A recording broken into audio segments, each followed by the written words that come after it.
We have a new record and a continued battle between the commercial side and the academic side of paleontology. Yesterday, Sotheby's sold this monstrosity known as Gus for $50.1 million, putting the T-Rex back in the record seat of the highest bidding for a dinosaur fossil.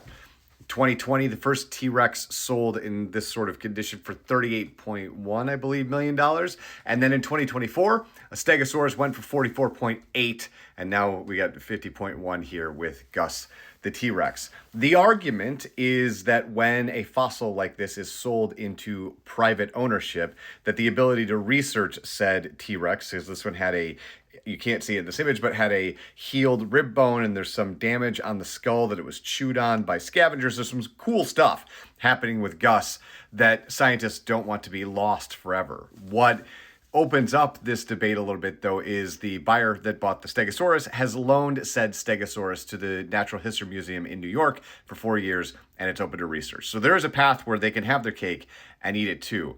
The wild thing about paleontology in and of itself is that it's about 300 bones in a total T-Rex, so says science. This one has 183. There is no complete T-Rex skeleton. They have to go to the lab and do some adjusting and creation of bones to finish off the fossil. But it's wild to me to think two things. One, that we live in a world that we know how to do that stuff. I think science is just spectacular. And two, that we still have not found an entire animal. No, all 300 bones. Is also for the amount of these that you've likely seen in your life in museums and such, that we don't have a whole one.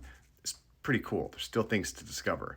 This one, however, you'll have to discover in whose ever house purchased this $50.1 million T-Rex.